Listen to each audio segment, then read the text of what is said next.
Hey guys, Jonathan here today, and I want to be talking about the macOS desktops or mission control. So, you know how in macOS you can do your three finger swipe and then it'll open up multiple desktops on the top? I know how some people like to customize their desktops. They might have a different wallpaper for each desktop, and they would allocate maybe one desktop for just listening to music, another desktop as their main focus, like work area, and then another desktop for when they want to watch YouTube or leisure time. And that's fine. I just thought that one cool idea that I never tried before would be to rename the desktops to be actual physical locations. So you know how right here on the second desktop, second window up top, it says Safari, right? It would be cool if instead of opening that to be the Safari browser, it would be a picture of the African safari. And then maybe I would have another desktop titled Egypt, and it would have a background picture of Egypt, and then another desktop with a background of Greece, and I would title it Greece, and then another one titled um, I don't know, like Atlantis or something, and then it would be a picture of Atlantis, and so forth. So I'm gonna try to get that to work because by default, you cannot rename the desktops.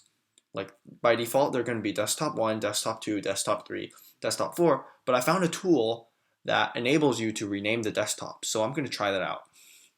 Um, Give me a second and we'll see how that turns out. Welcome to the present day. So right here, we're in present day San Francisco, and I'm going to take you on a journey back through time. So our first location will be from the earliest known point known to man, and we will be traveling back to Atlantis. So this is ancient Atlantis. Ancient Atlantis was described by Plato to be an island located surrounded by water, with three concentric rings of water and two of land and a center island.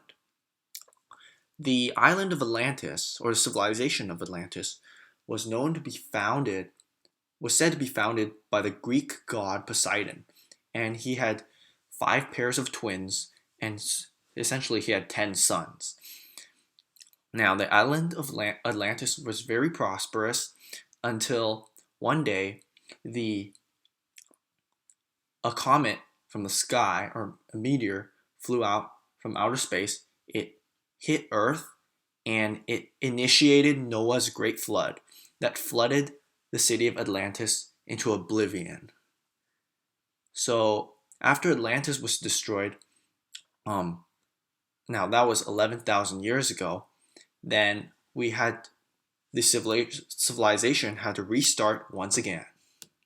Now we are going to move on to the next civilization, ancient Egypt. So ancient Egypt, they they had influences from Atlantis. And what happened was a lot of the great megaliths of long ago were inspired by the Atlanteans. And so in ancient Egypt, a lot of the pre-dynastic works they were done by people influenced they were done by the survivors of the Atlantean civilization. And these include the giant statues of Ramses, etc. And it is a conspiracy theory that the three Great Pyramids were built right after the Great Flood of 11,000 years ago during the Younger Dryas period. And the cool thing is that the three oldest pyramids are the three pyramids on the Giza Plateau. And the later, uglier looking pyramids, like the step pyramids, were just later replicas by people who try to rebuild the grand pyramids from the ancient past. So we have the civilization of Egypt, and they had their fair share of mummies and stuff like that.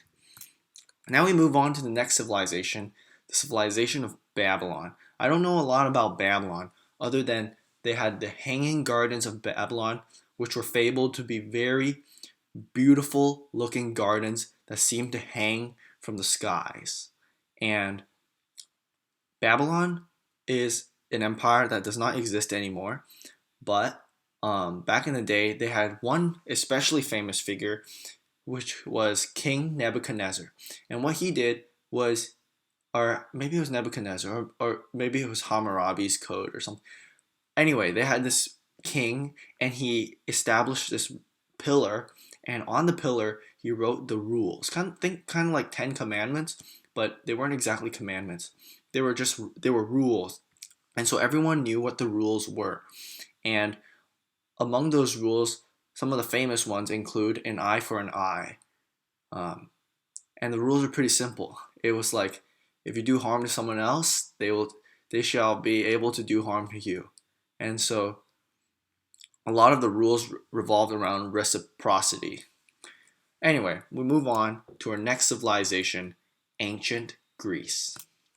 Ancient Greece had many different city-states.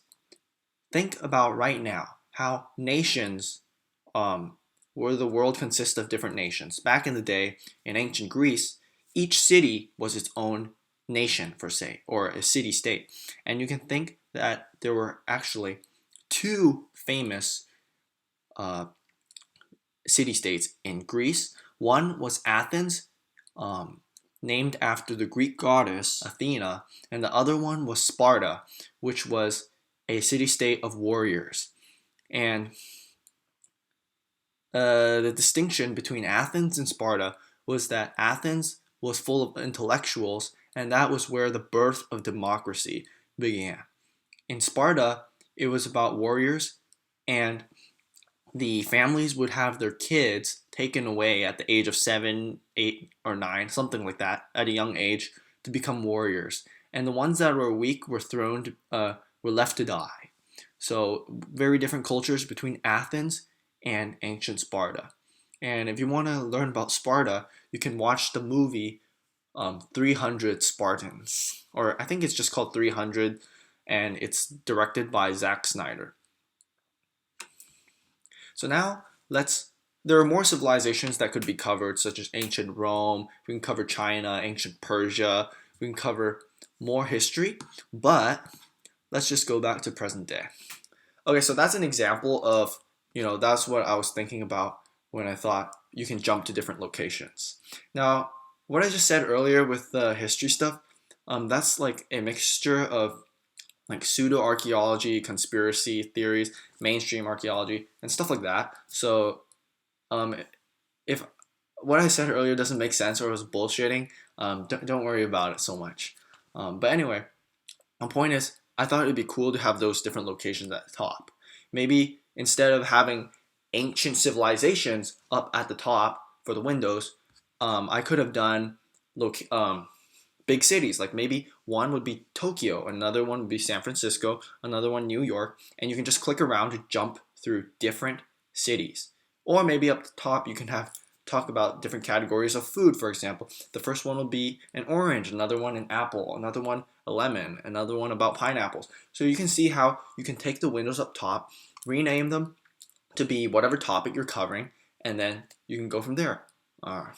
So that was what I was thinking with the use of these windows up top. And yeah, I guess that's all I had to cover.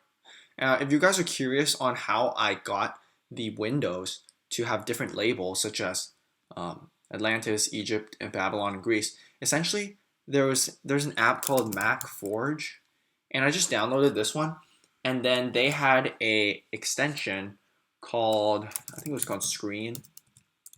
What was it called? Or Desktop something?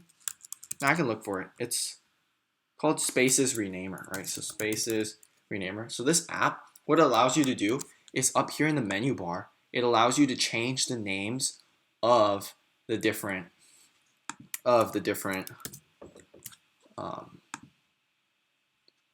windows.